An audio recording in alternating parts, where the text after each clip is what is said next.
2021 we called the Year of the Bible. So every series we're going to do out of a book of the Bible. But I'm excited because today the series I'm calling Destined for More. It's a study in the book of 1 Samuel. And I encourage you to read along with us. But as we begin today, I have a couple of questions to ask. And so this is participatory, but I need you all to be sincere in how you participate. Because I have a couple of questions. Number one, how many of you today would say you would love God to use your life in a significant way? Anybody here? Yeah, sincerely on that end. Here's the second question. How many of you are ready for a promotion? You know, promotion comes from God. We got to be ready. Because we are destined for more. That's what we need to see. So in studying the book of 1 Samuel, we're going to be looking significantly at the life of King David. And as we go through it, it's his rise to becoming, because he was Israel's greatest king, and his rise to leadership, I believe, have lessons for all of us. There's something I believe in this message and the following messages that we're going to preach out of this that are going to have something for everyone here. It will be important not just to listen today, but to follow along, because we're gonna prepare our hearts and be ready, because God has something more for us. You are destined for more, and we need to be ready so we can walk into that end. And so as we go through these ends, listen, let me kind of first, as we start into it, give you the kind of the broad view, the 30,000 mile view over the book of 1 Samuel. The theme of that book is how God exalts the humble and brings down the poor. That's why it begins with the story of a woman named Hannah. Now, Hannah was married to a man named Elkanah. The problem was he had another wife. And Hannah was unable to bear children. And in ancient times, people built their own narrative about it. Oh, God must curse you. There's something wrong with you. And so in ancient times, it was a tremendous matter of disgrace. But Elkanah's other wife was like a baby machine. She was pumping him out no part. And she was tormenting Hannah. She was making Hannah feel horrible for not having any children. And in her humiliation, she desperately sought God and said, God, if you will give me a son and remove this disgrace from me, I will give him to you to serve you all the days of his life. And so what we discover in this is that God wanted a prophet, and Hannah wanted a family. And so Samuel was born, hence the name of the book.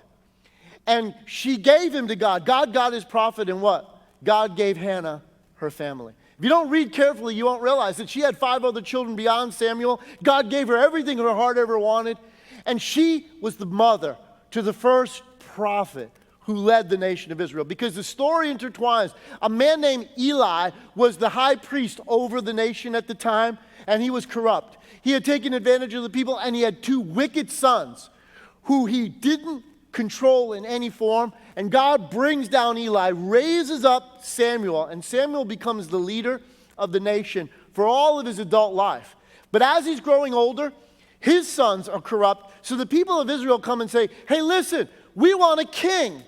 And so God points out Samuel and shows him a man named Saul and says, anoint him to be the first king over Israel. Now, when the Bible describes Saul, Saul was head and shoulders taller than all of the other people in Israel. He had what we would call, from a cultural point of view, okay?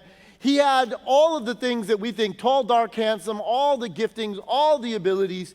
But that's not why God chose Saul. You have to read closely to discover that Saul in his beginning was very humble. When Samuel told Saul that you're going to be the king, he's like, I come from the least of the tribes of all Israel, and my family's the least of these ends. In fact, when they went to install him as the leader over Israel, he hid in the luggage. It took a word of knowledge to determine where he was. So God raises up Saul, but then it goes to his head. You know, when the Holy Spirit came on him, he became another man. And he became a fierce a tool that God was able to bring a victory for his people. But he began to think it was all about him. He began to think that this was through me. And he therefore began to disobey God and not follow God. So God rejected him and took away his anointing. As we study this book, what we'll discover is this, is that God doesn't look for what the world looks for. Promotion comes from God, but God is looking for something different. And the Bible describes David as a man after God's own heart. And this is what I love about the scriptures. It's so transparent. It's so honest. Did David have flaws? Yes. Did David have weaknesses? Yes. Did David have failures? Yes. But here's the good news. Scripture teaches us that God doesn't look for or use perfect people. God looks for something intangible. He looks for something that generally is overlooked by other people. God looks for a heart that is fully devoted to Him. Someone who trusts Him completely. And the good news that we discover is this. Your past, from God's point of view, has no bearing on your future. You see, our enemy attempts to control our future by our past. That's why people struggle if they failed in relationships, if they've had accidents or problems. They're hesitant to go into new situations because there's a fear or a hesitancy on these ends. But from God's point of view, you need to understand your past has no bearing on your future. Why? Because God's a master of turning misery into ministry. God's a matter of taking what's roadblocks to the world becomes a ladder for God. Because God is working through these ends. And that's what we need to discover. So here's the title of where we're going today. The heart that God seeks. The heart that God seeks. Because what is it that God's looking for? What is it that God wants? David possessed something that you and I will discover today that we can model our lives after. But here's what the big idea I want you to wrap around as we study this today, and that's this. To qualify for God's promotion. A lot of you said, I'm ready. I want God to use my life in a significant way. That's why we need to follow along. Listen, to qualify for God's promotion, the place to start is the condition of our heart. To qualify for God's promotion, the place to start is the condition of our heart. Let's say this together. Say this with me. The place to start is the condition of my heart. Now say it like you mean it. The place to start is the condition of my heart. Why? From God's point of view, the most important reality about your life is the condition of your heart. Solomon, who was the wisest man that ever lived, God gave him his wisdom. Solomon wrote this in Proverbs 4:23. He said, above all else, guard your heart. Why? Because out of it flow the issues of life. So your heart determines the direction and the trajectory of your life. What God is able to do has everything to do with your heart condition. But here's the problem. It's often an issue that's overlooked or neglected. Because why? We give great attention to our bodies. We develop our bodies. We're concerned about our physical health, right? We also give attention to our minds. So we care about, that's why we study, that's why we go to education and higher education and all, and we're concerned about mental health. But the Bible teaches us that our hearts can get sick. Why? Because Proverbs 13 says, hope deferred makes the heart sick. There are things that can impact and affect the condition of our heart. There are things like what? Hurt, offense, resentment, bitterness, envy, jealousy. All of these things can impact our hearts in a negative way. Just like faith, hope, and love can impact our heart in a positive way. And what we'll discover about the life of David is that David managed and maintained the condition of his heart. No matter what went around him, no matter what situations he was exposed to, David remained a man after God's own heart. And so as we go into it today, when we first discover, if you have a Bible, you can turn here. We first meet David, okay? When God had already rejected Saul and taken his anointing from him, okay, the Spirit of the Lord was removed from him in that way. And God said, no, but here's the problem, because God tells Samuel was the one who had anointed Saul to be king, okay? And when God rejected Saul, the only two people beside God who knew that was Saul and Samuel. Okay? None of the troops, none of the people of Israel knew that God had withdrawn his presence from Saul. None of them knew that God had rejected him as king. But Samuel knew it and Saul knew it. And because Saul knew it, Saul did everything in his power to retain what he had. He was going to not let anyone take from him what he had. And so God says to Samuel, listen, this is where we first encounter David. He Samuel 16:1 says, the Lord said to Samuel, how long will you mourn for Saul? See, he was upset. Samuel, again, had placed him in authority. He had given him this responsibility by anointing him to be king. When he failed, Samuel took it to heart. He was heartbroken over the situation. And he mourned for him. And God said, listen, how long are you going to mourn for Saul since I've rejected him as king over Israel? Fill your horn with oil and be on your way. I am sending you to Jesse of Bethlehem. I have chosen one of his sons to be king. And at that moment, Samuel says, excuse me, Lord, there's a problem. And this is what sets up the tension for the rest of the story. It's kind of the problem because how do you anoint or how do you create a new king when you already have an existing king? Okay? The existing king ain't looking to step aside. So what do you do in that moment? And Samuel says to God, listen, if I go down to Bethlehem to do what you tell me, remember, ding, ding, ding, ding, ding, Saul, if he finds out, will have my head. It'll be over for me. And God gives him a solution. He says, listen, go down to Bethlehem and tell them you have come to offer a sacrifice for me. Well, that was something Samuel had done regularly. So Samuel goes to Bethlehem, and all the elders of the city are in distress because they're wondering, oh my God, this is the guy that led the nation. He's the number one prophet in the land. Why are you coming? Did we do something wrong? And you're coming here. Does Saul know you're coming here? Are we in trouble? Have you come for problems or have you come in peace? And look at how he answers. In verse 5 it says, Samuel replied, yes, in peace I've come. I have come to sacrifice to the Lord. Consecrate yourselves and come to the sacrifice with me. And then he consecrated Jesse and his sons and invited them to the sacrifice. Now here's a part of the story that I need to kind of help you come alive. This is stuff you may not understand. It's kind of my job to help the story come to life. And that's this. When, in essence, Jesse, you need to recognize, was one of the leaders of the nation of Israel. He came from a very affluent and very influential family. Who was his dad? His dad was Obed. And who was Obed's dad? Boaz. If you have ever read through, you understand. Boaz was the man that we have an entire book called Ruth. Ruth, the Moabite woman who came back with her mother-in-law to Bethlehem. Boaz was wealthy. Boaz was prominent. Boaz was a member of the Sanhedrin, the ruling elders over the nation of Israel. Well, his son that he had with Ruth was Obed. Obed had a son who was Jesse. So this is a prominent and influential family. So it would not be a big deal that Jesse would be invited to this sacrifice. It would be normal and natural. But something happens that goes unnoticed, people don't notice this detail very often. Because a huge offense, a huge problem occurs that you wouldn't know until you realize this. That as a wealthy and prominent family, this is the most significant event in their life. The number one prophet in all the nation is coming, and you're invited to be with him. You take your entire family with you. Nobody is left behind. But what we discover here is this. David was an embarrassment to his family.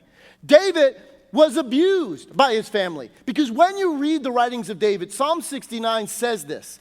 David writing said, the members of my own family treated me like a foreigner and a stranger, which is why he was given the responsibility of being a shepherd. Because that, for wealthy families, was something you hired servants to do. None of David's brothers were ever said were in the field watching the sheep. Only David. But David also said in Psalm 69 that they put gall in my food. Gall was wormwood. Wormwood was something very bitter, and it was a narcotic in ancient days. It was a cruel joke his brothers played on him. In fact, it says they gave me vinegar to drink. What was vinegar in that day? It was bad wine, stuff that either was thrown away or used for something else. People didn't drink it. It was only for poor or for people that were mistreated in that regard.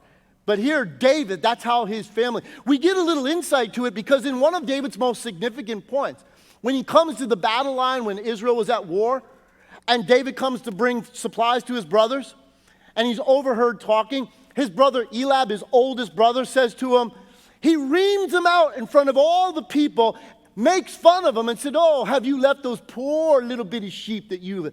And then he calls him conceited. Why? Because that's how his family treated him. And so, he's not invited.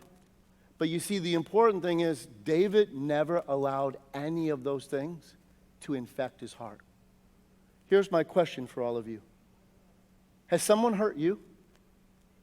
Has someone close to you, because it's more hurtful, it's more offensive, it's more difficult to deal with the closer the association is?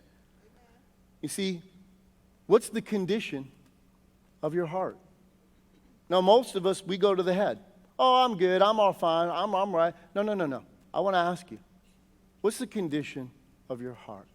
Do you struggle with feelings of insignificance? Do you struggle with feelings of being not measuring up, not being enough, inadequacy? Do you struggle with thinking that somehow, some way, that you're not enough, that there's something maybe wrong with you, that there's inferiority that you deal with, a sense of unworthiness or whatever? Do you struggle with any of those things? Because those are issues of the heart. And remember, to qualify for God's promotion, the place to start is the condition of our heart. Where is your heart? Maybe you're not even used to asking that question of yourself. And so what happens next? In this story, when they arrived, in other words, when Jesse and his family, remember, Samuel has no idea how many children Jesse has, and he does not know, God didn't tell him which of Jesse's sons would be king, right? He just said, I have chosen one of Jesse's sons. Now, Samuel was a prophet, but he's just like you and me. In other words, just because the Lord uses us in some significant way doesn't make us any less human. And when your own thinking takes over, you can think just as crazy as everybody else around you, right? So Samuel, what happens? When he arrived, Samuel saw Eliab, his oldest brother, and thought, surely the Lord's anointed stands before me. Why? Because he had what the world would call it. Okay? He was tall, dark, handsome. He had all of the things going for him. In fact, Samuel believed that's why God had raised up Saul. So this must be Saul's replacement because he has the qualities. But let me tell you this. God's it isn't what the world calls it. God looks for something different than what the world looks for. What is God looking for? That intangibleness that says, I trust in you. A heart that's surrendered. A heart that's devoted to God. And so Samuel thinks, God, it's got to be this dude. And look what happens. But the Lord said to Samuel, do not consider his appearance or his height, for I have rejected him. Why are you allowing the testament of the world to conform what you think you need to be like, what you need to dress like, what you need to talk like, what you think you need to have to succeed in life? All of that is inconsequential with Almighty God, because the number one place to start is the condition of your heart. Will you buy into the world's testament, or will you trust that God believes in you more than you maybe believe in yourself?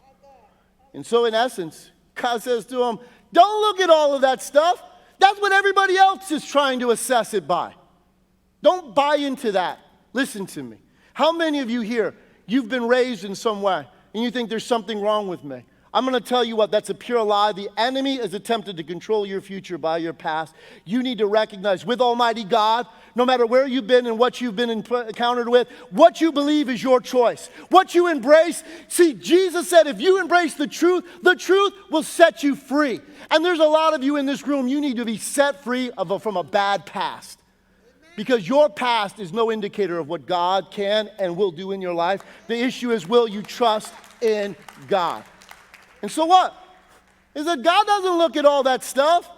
The Lord does not look at the things people look at. Can I get a big amen? Amen. Then why are you looking at it? God doesn't look at the stuff people look at. But what? He says this, people look at the outward appearance, But the Lord looks at what? The heart. The place to start is the condition of your heart. And so in essence, he tells him, no, it's not that. And then what happens? All of a sudden, now, the rest of his sons go before him one after another. Now, Jesse brought to this party 7. He actually had 8. This is why it's offensive. Because there's no way you leave a member of your household home when you're being honored, unless they're an embarrassment to you, unless you don't want them around. And so all of a sudden, God goes through each one. Because Samuel's there, I'm here to anoint one of his boys. And every time one of them passes, God says, nope, nope, nope, nope, nope, nope, nope, nope. And then all of a sudden he's like, did I miss it? And he asks the most embarrassing question. And here, look at this. Samuel has to ask this question. And so he asked Jesse, are these all the sons you have? Have I missed something? Is this all of them? Because why? Samuel expected every one of them to be in the room. But here's the point. Listen to me. If you've ever felt overlooked, neglected, left out of certain situations, people may have overlooked you, but I want you to know something. God knows exactly where you're at. Because why? What happens? He asked them, are these all of the sons you have? He said, there still is the youngest, Jesse answered. He's tending the sheep. Samuel said, send for him. We will not sit down till he arrives. What you need to know is God knows where you are, and he's not going to start the plan for your life till you show up and you so ready that God is able to do what only God can do.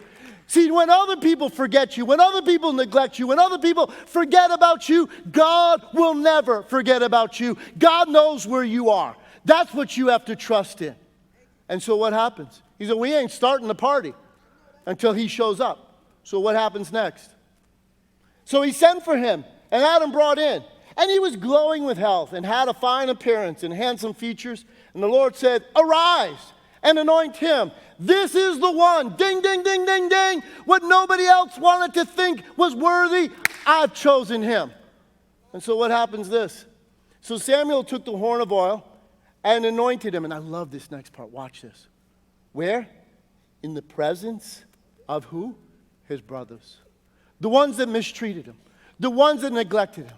The ones that gave him a hard time. And here's the question that you and I have. Are we going to attempt to vindicate ourselves? Are we going to let God vindicate us? See, you don't have to battle. The battle is the Lord's. You just need to trust in God. Some of you are wasting your time trying to prove the validity of your life. No, you are worthy. You are something special. It doesn't matter what anybody else says. When you believe and trust in what God said, that's all that matters. Because with God, nothing is impossible. And if God be for you, then all of the naysayers, all of the negative people, even in your family, don't matter one bit. Because if God be for you, no one can be against you. That's what David didn't allow to happen. He never allowed the negativity of his family, all of their harassment, all of their evil treatment, all of their cruel jokes and things that they did to him. Never did he allow it to get in his heart. He saw something different than they saw. He saw through God's eyes. He believed that he was who God said he was. He believed that God was more than enough to validate him. And here, look what God does before his very enemies. Do you see the reason why he wrote in Psalm 23, I set a table before you in the presence of your enemies? See, David grew up, you got to understand, when he was writing, he's telling his life story. We just haven't tuned in to listen.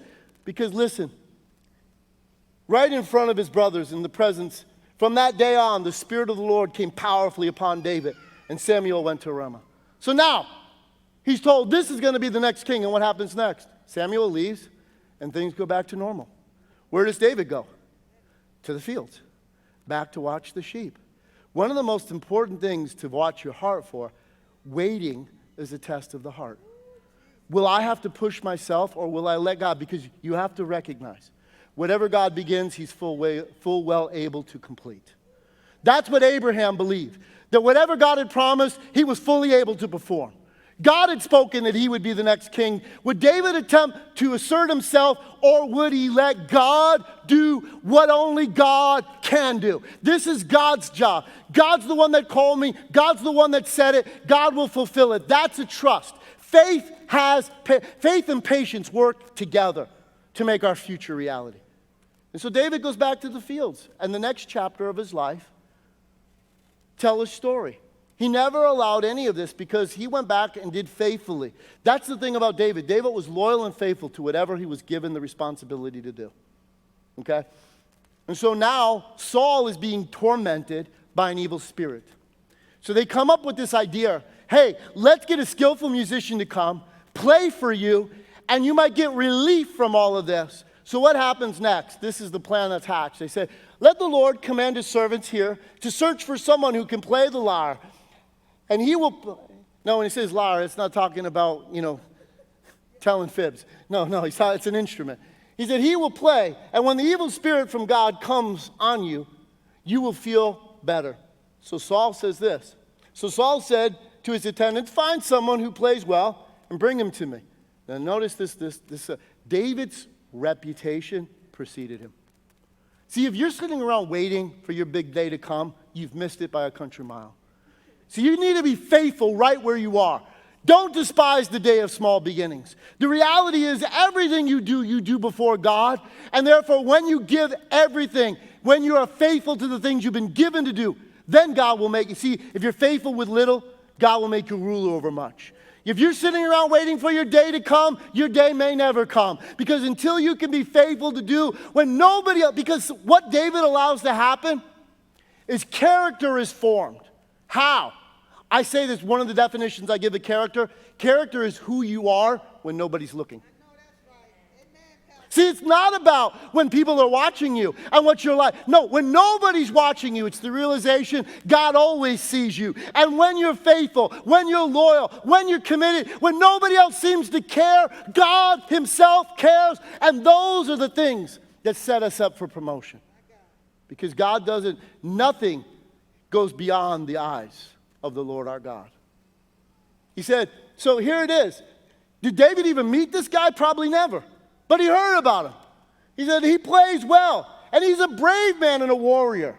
He speaks well and is a fine-looking man, and the Lord is with him. Now, two things that don't seem to go together. He's a skillful musician, and he's a brave warrior.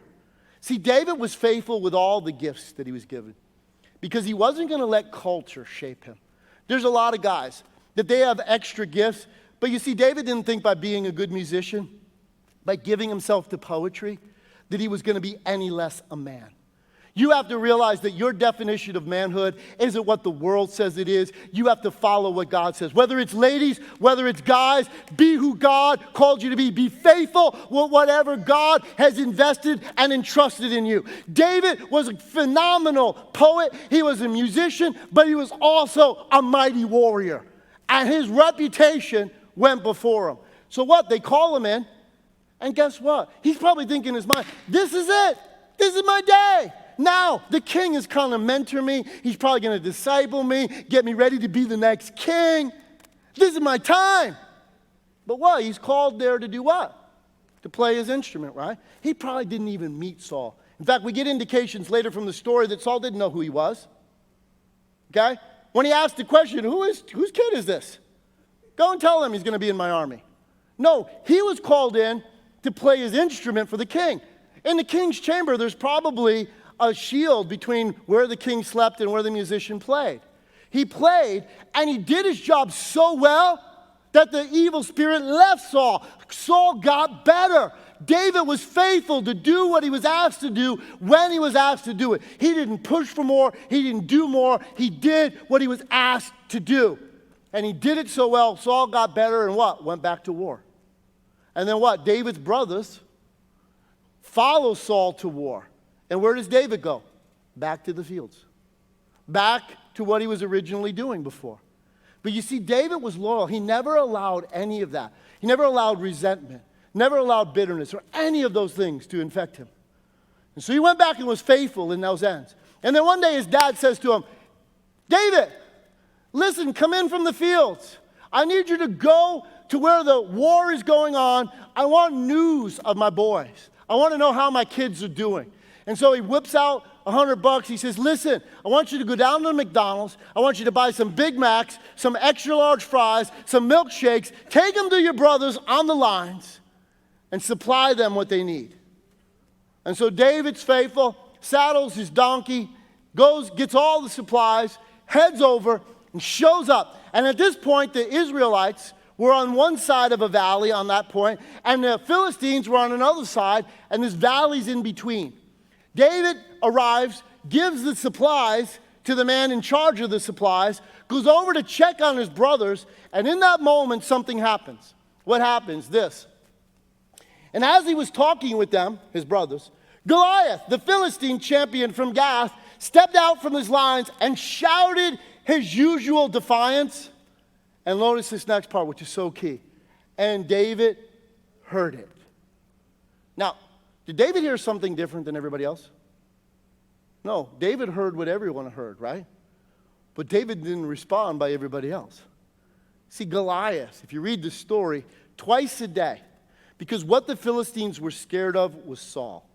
Because when the Spirit of the Lord was on Saul, Clark Kent became Superman, and they were scared. So they had a secret weapon. Their secret weapon was a giant named Goliath. Goliath's whole goal was to call out and get Saul to fight him. Because if Goliath could take out Saul, they could take Israel. Okay? That was the plan. So Goliath every day comes out twice a day, morning, evening, and he totally trash talks the nation of Israel and their God. And how did the soldiers respond in hearing what they heard? Well, it tells us. They were all scared. Why? Because they were a bunch of pennyweights. They were a bunch of wimps. They're all cowering for fear in their tents. Why? Because they forgot the most important reality of all. Whose were they? It's not about their ability. God's not looking for your ability. He's looking for your availability. They forgot what distinguished them from all the nations of the world. They were the people of God. That the God who had brought Israel out of Egypt with a mighty hand and a stretched out arm, the God who had given them the promised land, he was still God. But they forgot that. And when you get into fear, forgetfulness can come right along with it. And they were all cowering. But David hears what everyone hears, but guess what? David's like, what? Did I hear that correctly? That dude's talking about my God. How dare he? Do you realize, is there not a cause? You can't let that dude talk about our God like that. This is God's battle. Have you all forgotten? So what happens? David asked the man standing near him, what will be done for the man who kills this Philistine and removes, look at this disgrace from Israel? Guys, this is a national shame. Why are we doing this? Who is this? He goes, look at what he goes on. Who is this uncircumcised Philistine? Why does he say that? Because circumcision, whether you realize it or not, was the seal of a covenant between God and his people. Okay? He's like, listen, do I have to remind you guys? He doesn't have a covenant with God. We do. God's on our side. Who is this uncircumcised Philistine? That he should defy the armies? And look at this next part. The armies of who? The living. God, do I have to remind you? Our God's not dead. He is alive. He hasn't changed. God is the same. If he delivered Israel once, he will do it again. Who is this uncircumcised? Well, word of this gets back to the king. Because again, they're calling for one man to come out and fight Goliath, right? And nobody's been willing. So somebody goes back and says, hey, listen, king, there's this guy in the camp talking smack. He said he'd go up and take him out. And so what? Saul calls for David. Now you have to remember in the story, David's somewhere between 16 and 17 years old. Now he doesn't have training for war in the conventional way. But we're going to discover something, that he has far more training than anybody realized he had. Okay? And so in essence, Saul calls him in, and he says, you're a kid. And look at how David answers him. But David said to Saul, your servant has been keeping his father's sheep. This is so critical. Because remember this, if his family abused him, do you think his father didn't know that? You think his father wasn't a part of that? Remember, who was responsible to bring his boys to the feast? Jesse. Jesse was just as much a part of this as anybody else. And David was responsible to watch his dad's sheep. But listen to me. He was more honorable than his dad. Why? Because look at this next part. He was responsible to watch his dad's sheep, but not in a way they ever thought he would. When a lion or a bear came in and carried off a sheep from the flock. Now, if a lion and a bear, if your job is shepherd and you're watching over, doesn't even care if your dad's, well, that's a loss that anybody can understand. As a lion and a bear, okay? It's a part of just doing business. It's a loss.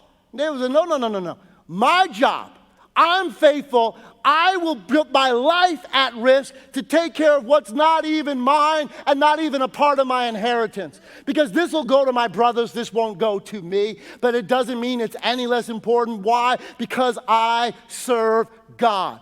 That's my intention. It's not about trying to bring favor with my dad. My dad, if I told him a lion or a bear, kill one of them, he would expect that. But no, he says, I'm not under my watch. I don't care if you're a lion. I don't care if you're a bear. You're nothing compared to my God. And David had so much confidence in God that he put his own life in the way of this and says to the king, when they carried off a sheep, he said, I went after it, struck it, and rescued the sheep from its mouth. And then when it turned on me, I love this because, listen, he wasn't armed with an AK-47, okay? He didn't have firepower like that. He didn't have a rocket-propelled launcher. No. What did he have? His own regular shepherd's gear. The lion and the bear. Generally speaking, in human physiology, lions and bears can usually take out humans without a problem. Okay? Hand-to-hand combat with the lion and the bear, most of the time, will go to the lion and the bear, right? Except God. That's what you need to understand.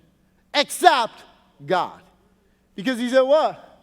When he turned on me, I seized it by the hair, struck it, and killed it. Your servant killed both the lion and the bear. This uncircumcised Philistine will be like one of them because he has defied the armies of the living God. The Lord, this is where David's confidence rose. You see, when you have faith is a matter of the heart. And the reality of it is this, okay? When your confidence is in God, some people who don't understand that look at it as arrogance. They look at it as you're self-centered. It's about you.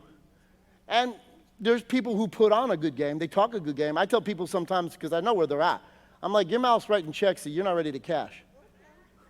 No, but when you know God, see, David, when nobody was watching, when it wasn't for the fanfare of others, when it was for the reality that I trust God, I will do this because my God is with me. Whatever God does in secret will prepare you for what he wants you to do in public. That's what you need to understand. And so David says, the Lord who rescued me from the paw of the lion and the paw of the bear will rescue me from the hand of this Philistine. So Saul said to David, go and the Lord be with you. So Saul's like, go ahead, dude. It's all yours. Because nobody else was willing to go, right? This next point is so important. A lot of times this goes unnoticed by people, but look at this. Because Saul had offered David his armor. David was like, dude, I'm sorry, I can't use that. I got to go with what I know. And that's the way God will always work in your life. You can't do what somebody else did. That's the falsehood of faith, trying to do what somebody else did. No, you got to go with what you know. Where you trust God and put your faith at risk on that end, you got to go with what you know. So David's like, no. I'm going to stay with what I know will work for me. So what does he do? He took his staff in his hand and chose 5 smooth stones from the stream and put them in the pouch of his shepherd's bag. Now, why does it give us this detail? Why does it say 5 stones he puts in his bag? Listen to me. Anybody with half a brain realizes if you're going out to pick a fight with somebody over 9 feet tall, you only get one shot. If you miss, your own head will be taken from you. It's over, Rover. It's done, okay? Why did he get 5? Because here's something, you don't mind me going straight on you? Any guy knows this. If you've ever challenged another person to a fight in the street, the first rule of street life is this. When you challenge a guy to a fight, you first count his brothers. because you know that if you have a problem with him, his brothers are coming for you. And so why did David choose 5 stones? Because when you read 1 Samuel, you'll discover that Goliath had 4 brothers. So David had an attitude, whatever it takes. Because guess what? If I take down the first one and his brother comes, I'll step over his corpse, take down that one, bring them all on, because this is God's battle and God is more than enough. I'm not going to be intimidated because he got 4 brothers. Bring them all on. And so what? He takes 5 stones to battle and he approaches the Philistine. Now, anything about war, when you read the next part, I love this, because if you've ever been involved in competition, you ever played sports at a high level, or if you ever just fighting, okay? Here's what guys do. Ladies can do this too, but I know it from a personal side of it, called trash talking. You know, I loved watching this, because one of the people I loved to watch play basketball when he played was Michael Jordan. Young people look at me today and say, Michael, who? I'm like, thank God for YouTube, okay? But here, they did a series documentary recently called The Last Dance. And Jordan was a massive trash talker. Why? Because you get in your enemy's head. There's a psychological part of it, not just skills, okay? So Goliath trash talks David. He said, my dog? You throwing me a bone? You're just a stick, come on. I thought this was a real fight. So David, he goes into trash talking. He's like, yo, Goliath, you're so ugly that when you were born, the doctor slapped your mama. Yo, Goliath, is that your face or did your neck throw up? See, David goes to throw down and says, listen, because all of a sudden he starts to get to him. And Goliath is taking off his game. He doesn't expect this kid to have that level of boldness. So look at what David says to him. And David said to the Philistine, you come against me with sword and spear and javelin, but I come against you in the name of the Lord Almighty, the God of the armies of Israel, whom you have defied. This day, the Lord will deliver you into my hands, and I will strike you down and cut off your head. This very day, I will give the carcasses of the Philistine army to the birds, to the wild animals, and to the whole world will know that there's a God. Listen, do you hear what he's saying? Dude, understand, I'm not just going to kill you. I'm going to cut your head off. Then I'm taking on the whole army of the Philistines, and this day, our God is going to decimate it all. You talk about bold. And then what he says, and all those gathered here will know that it's not by sword or spear that the Lord saves, for the battle is the Lord's, and he give all into our hands. And all will know there is a God in Israel. You and I need to recognize this. See, what was it that gave David so much confidence? Faith is an issue of the heart. You can't put it on. You can't make it happen. But the reality is this. When it's a part of you, there's a boldness. There's things that people misunderstand. But you see, David tells exactly what's going to happen before it ever happens. He tells Goliath what's going to happen. Not only will I kill you, I'm going to cut your head off, and all the Philistine army, I'm going to take them out. And what happened? Exactly what he said. Why? Because faith speaks. Have faith in God. Whoever shall say to this mountain, be thou removed and be thou cast into the sea, and shall not doubt in his heart, but shall believe that those things, shall not doubt where? In his heart. That those things which he saith shall come to pass, he will have whatever he says. See, faith sees something that nobody else sees. It's the realization that everybody else is looking at their own abilities. Everybody else is looking at the height of their enemy, but nobody's looking at God. David's eyes are fixed on the Lord Almighty, and next to God, who is this uncircumcised Philistine? You and I need to realize, what is it that's tried to hold you back? What is it that has stood in your way? What lies, what things of the past, what narratives that people have said about you have held you back in life? Because it's time to confront those things. Because to qualify for promotion, God's promotion, the place to start is the condition of my heart. Have I allowed God's word to become alive inside of me? Have I allowed God to become bigger than all the things around me? Because God is only limited by your ability to trust in him. David had a humble heart. So let me close with this end of it. Humility, because people miss this understanding. Humility is not thinking less of yourself. Humility is thinking of yourself less and thinking of God more. See, the problem is you get caught up thinking about yourself, you forget God, because you can only think about one thing at a time. But when your thoughts become captivated by God and what He said, true humility is to see who you are and your circumstances as God sees them. That's true humility. To believe and trust in what God says is true. Because why? Humility is a heart fully surrendered to God. Humility is being faithful to give your best whatever situation God places you in. So you want a promotion at your workplace? The question is, are you faithful? Are you leaving work before the day is even over? Are you trying to figure out how to cut corners and do the least amount to get by? Well, guess who watches? The Lord Almighty. But when you're faithful, when you have a heart of humility and you trust in God, all of those things prime you, prepare you, and make you ready for God to promote you. It's humility. It's trusting in God. Humility is this, relying on nothing but Almighty God. So where are you? The question I want to end with today, where is your heart? Where are you in this matter? Not your head. Where is your heart? Have you even checked in? Are you struggling with fear? Are you struggling with anxiety? Are you allowing the narratives of your past to dictate your future? Where is your heart? Do you think less of yourself? Do you put yourself down? Do you struggle with inferiority? What's the condition of your heart? Because again, the place to start is the condition of our heart. Every head bowed, every eye closed. Father in heaven, help us to embrace this today. Help us to see ourselves through your eyes. That your word would come alive inside of us. That it's not about our ability, but it's about our availability. It's a heart that's surrendered and sold out to you. A heart of humility that doesn't say, if it's not my way, forget it. It's a heart that says, your way, Lord, and your way only. Not my will, your will be done. Help us to embrace this truth. Help us to prepare for a life that you've called us for. We're destined for more, so help us to embrace it by beginning right there, right at the place where it all starts, the condition of our heart. Lord, help us to have a heart of champions. In Jesus' name.